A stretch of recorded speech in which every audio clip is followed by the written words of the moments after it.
Okay, welcome campers. If I said this was the first time I recorded this video today, I would be lying. Technical issues galore, but here we are again. Hopefully this is the one. So today's video is about modulation, and what we're going to do is cover the Tone Master Pro. I'm going to go through Flange, Phaser and Chorus, and I've picked my three favourites out of the bunch on the Tone Master Pro, and there's about 4 or 5 variants of each, and I'm just going to go through which one I think is going to supplement this riff that I've got. So I've got this riff on its own, so I'll just play that. So it's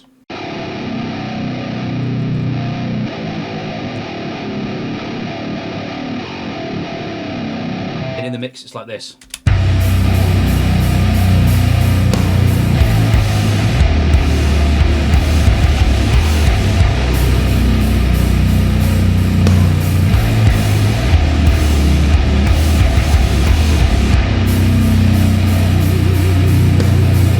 Okay, so let's introduce this guitar first of all. She doesn't have a name yet, but this is the Ibanez RG9PB, I think. So whilst this doesn't have locking tuners and it's an absolute monstrosity of a guitar, I've yet had issue with it coming out of tune. It seems to hold tune very well. So the reason I'm using this 9-string over the Jackson Kelly here, which is a baritone again. So this one is tuned to G standard, so not drop, but in standard below it, so in G as opposed to being what it would normally be concert E. Quite low, certainly. That's a 27-inch scale, I think. So this one is a 28-inch scale, 9 strings. So let's give a bit of an oversight where we're at. So this is normal kind of D chord. Okay. The guitar can still output the regular stuff. Still sounds perfectly reasonable, doesn't it? So one of the reasons I'm using this over dropping that one further, and people say why 9 strings, why 8 strings? So this string tension is really quite loose and quite nice. Whereas on that, because of the shorter scale length, I've got whopping great strings and the tension's high. This is a 104 gauge string, really wide, 104. But the tension, for me, if you can see, such that I can pull off harmonics on the 7th string, the 8th, he says, then on the 9th. So it's really easy. So when you're chugging out your stuff,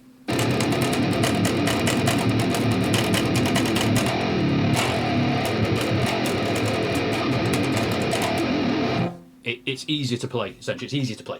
So you can still do all the... You can go down to your 7, 8,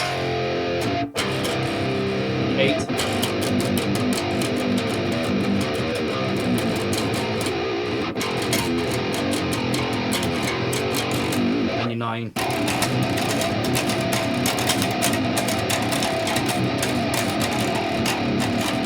You can have a lot of fun with it. Anyway, back to the video. We're using this guitar. This is the one, right? Because it hasn't been out in any videos yet. So what I've got is this track you've heard. So what I'm going to do is let you listen to the guitar bus on its own. So I'm going to try and add some effects, some modulation effects that are in the DAW first. So the reason I don't do this, and I want to kind of highlight this, is that when you do this, you are adding it after the signal has already been through the pedals, the amplifier, its preamp, its power amp, its IR, it's been printed basically. Then you're going to affect the whole tone rather than where it's sat in the analog world, but between your boost pedal and your input stage to your amp, your preamp, or whatever, you're getting, it's just affecting the whole signal, which isn't natural, and I find it always feels like that. So this is guitars, I'm going to add in pedals at one at a time. So I'm going to add in a phaser now. Okay, so that's a phaser, and that's a standard one from what was Studio 1, but it's now Studio Pro from Fender now. Okay, do you hear that? Let's put that in the mix.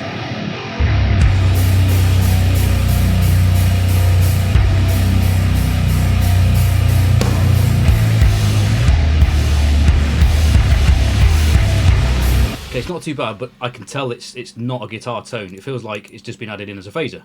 It literally feels like that. So this is the Eventide. Come on. I think my mouse has got a little touch sensitive bit on the side.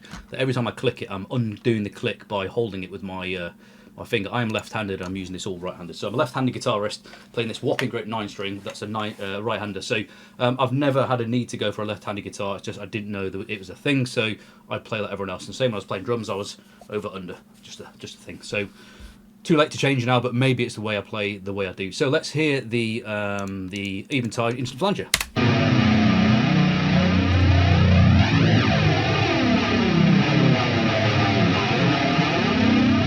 Okay, it's really rich, but what I feel is it's affecting, again, all of the tone all the time, and I'd like to be able to pull back the amount of mix. So I could send that to an effects channel, blend it in, but again, you are affecting the whole amount of it, and you're blending in the amount of the whole amount, and it still doesn't feel right to me. So I tried another step. I tried Architype Gojira.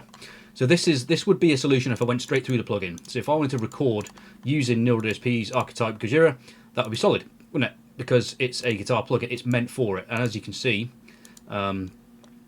what I've done is, because I've already got my guitar tone baked in, going through, I have the effects pedal. So I've got a chorus on here in particular. I have turned off the amp, so you can see it's turned off, light off, on. Okay, EQ section turned off, not interested in that. And I've got in speaker IRs are inactive too. So all I've got is the effects pedal. So if you've got anything in your DAW you want to use, be it vocals, whatever, bear in mind you can still use all these other plugins.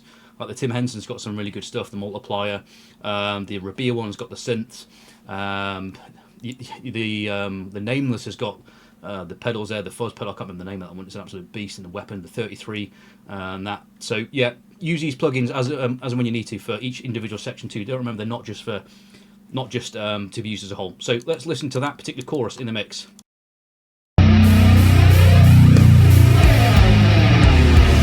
So that's an error on my bit there. I'll turn off that flanger first, and that was the instant flanger. So this is it on its own now. It's just the Gojira chorus on top. They're not bad. Turn it off. Okay, it's okay, but it's not quite what I'm looking for. So we've got some options. We've got internal ones, plugins for Studio One. We've got external third parties like Eventide, and we've got here like the Neural DSP Magic. But if I'd recorded it straight through Gojira, it probably would have sounded good where I wanted it, and it would have affected the tone in the right order going through the gain staging. But it didn't. I did it through my Tone Master Pro, and that's where we're going to go. So let's get into this. So I have selected the 3 most common types of modulation. So trusty old chorus, and I've used this mono one because I'm recording guitars normal. I'm not pseudo faking them into stereo or routing them any fancy ways. It's guitar left, guitar right. I'm recording it in that way, and that's what you're getting and hearing. So again, so normal chords. Let's add the chorus in.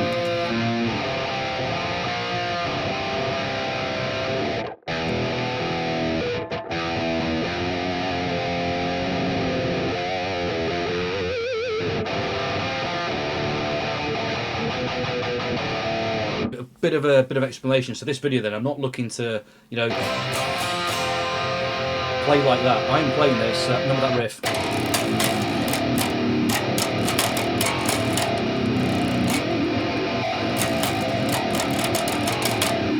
And this is why this is important, because these particular guitar effects are made for guitars. The frequency range they're for. It's going to be in the right section of gain staging. So I've got the guitar input coming in, pedal for noise gate there, and then it's going to go before the preamp stage of the amp there and the IR itself. But I've put it before the boost pedal, which is the cheap screamer. So that does sound nice. A bit warbly, so I'm going to pull the depth back a bit. And the rate. Maybe the mix a tad.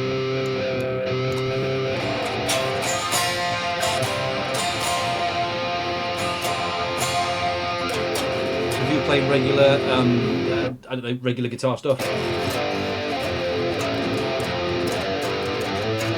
I'm trying to show where the frequency range it sits.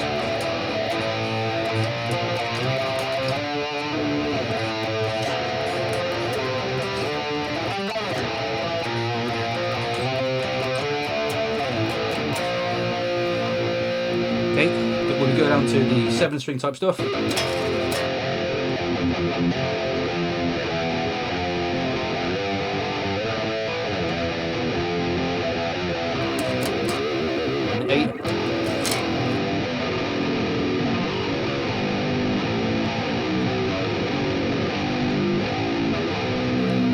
Doing what it needs to in those frequencies. So that's chorus. All right, so I'm going to try chorus. That's her done. And let's get into a flange. Let's try the flanger. So same again, this is the guitar tone in regular area. Nice.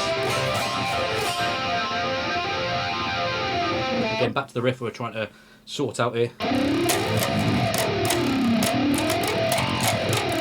that one's affecting that tone in a much more pleasing way than the other one.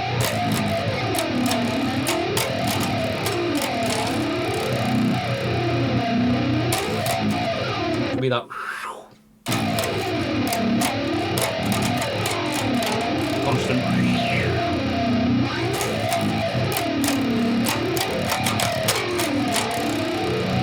to regular playing. That's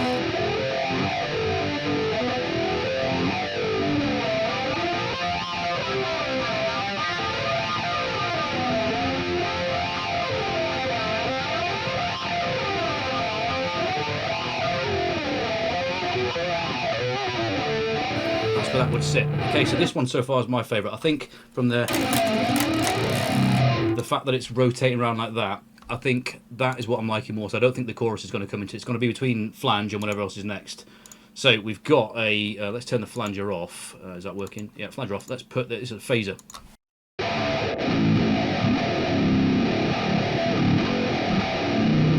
Can't really hear much of that. Let's just colour switch to.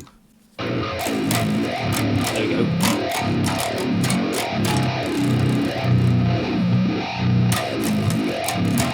Let's turn that rate down a bit.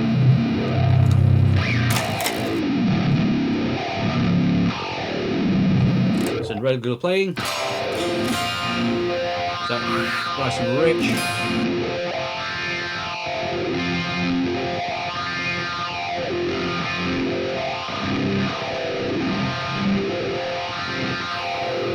If I was to do some weird stuff that you see everyone do on these 9 strings, I'd be going.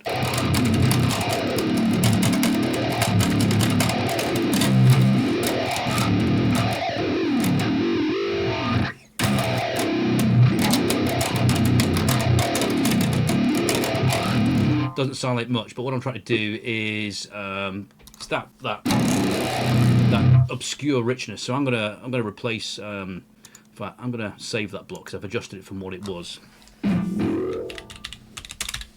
Cool. So that's all 3.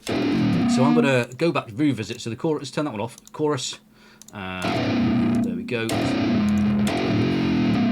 I don't think the chorus is doing enough. Maybe it's the rate that's putting me off, so turn the rate down a bit. And then up the depth mix.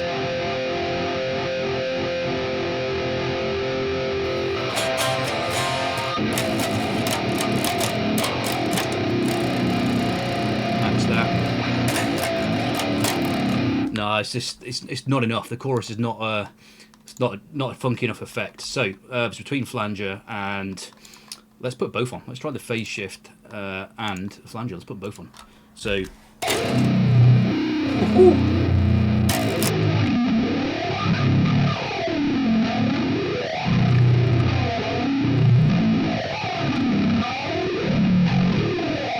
Let's turn phase shifter off.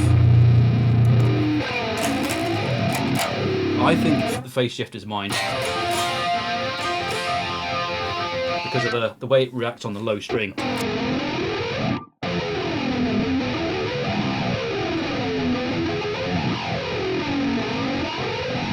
And then on the 9th, it's just really coming through, whereas the other ones don't, I don't think.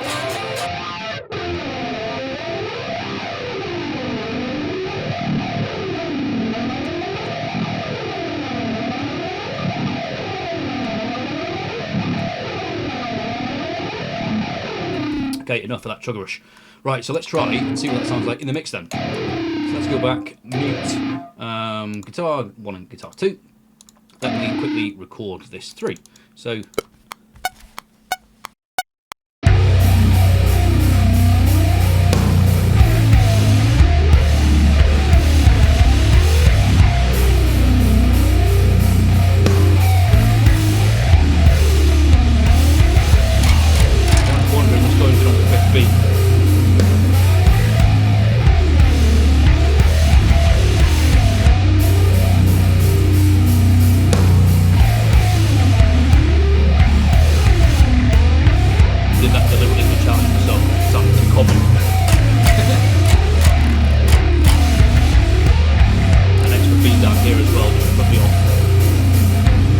Okay, let's try it with the second one and let's see how that sounds in the mix. So we can either use it as the main or blend it in. Let's see where we're going. So let's try again.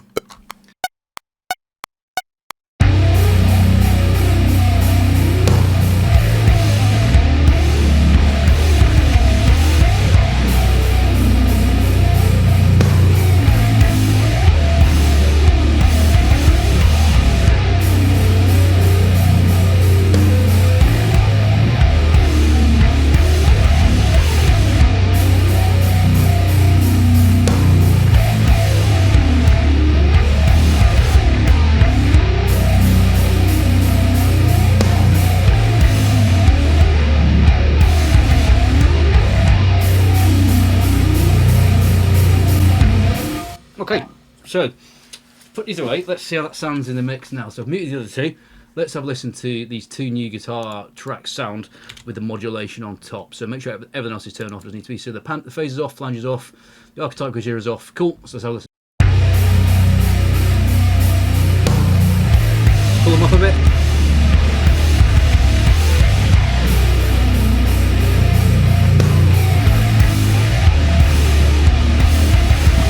Right, put the original guitars back in.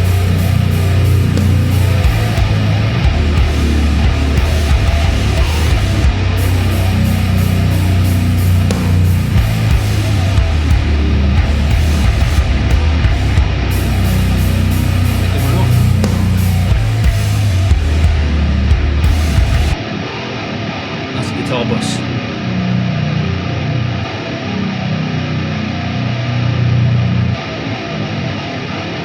So that one's slightly different. So I think if we blend them in like that, like -6. So the main tracks are at -3, excuse me, -3, and these are at -6. So they are 3 dBs back, which is a good chunk behind, half the volume.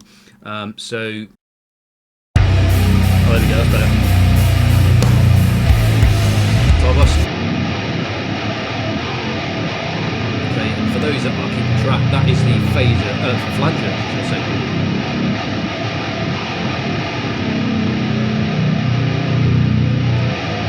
Okay, so that back in.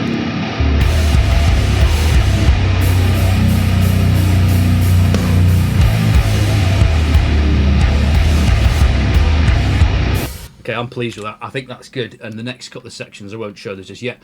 But this one, I decided after playing the other guitar for a bit, the Jackson I've mentioned, this 9-string, I don't think I've played it on any videos, but this one's got a few sections and it does make use of a lot more of the guitar, but you deliberately pick this guitar for the range that it has and the way it plays. So I know there's going to be a few people that probably say, well, it's just on the bottom string and all that. But as you can see, I'm going from up near the 12th fret down, using the strings where you need to for the right timbre, the right changes. But you know, it's ultimately up to you what instruments you use. But for this one, what we're doing is looking at the effect of modulation. So whether you could use internal effects after you've played the guitar, such as a phaser. Look at there, Studio One's one. So Studio Pro, should I say it now? It's owned by Fender. And then the instant flanger from Eventide, or even go to Architype Gojira, Tim Henson, whatever plugin you want to use, the Rabia, the Obasi. I've got them all, and I don't often use them, but they do have some very good effects, as you can see, and you can use them individually on their own to enhance. But unless you're recording directly through them, I think you don't get the same results as if you were playing it through the pedal. It's alright playing it with the pedal on top and baking it in, but it's just not the same. It might be nuances in the tone, but you know what us guitarists are like. So I suppose that's the conclusion of the video, really, to go through a few of the new pedals and existing pedals on the Tone Master Pro, and we're at firmware 1.7.53 I think now. It's well bedded in, and we'll probably do another one in a month or two. But really good bit of kit. I'm loving playing different stuff, different guitars, different tunings, different everything. It's just a really good bit of kit. So if you haven't got one, I'd seriously consider looking one up. Or if you're happy with your kit, great. Maybe some of the tips in general are useful. But just a quick request at the end here.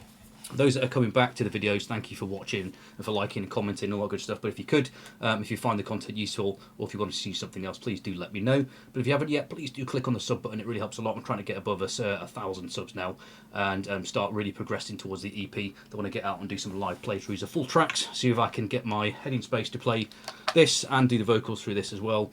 The next video may well be a vocal reveal. So thank you for joining me for this one, and please do let me know what you think. Any comments in the section below, but I will see you next time.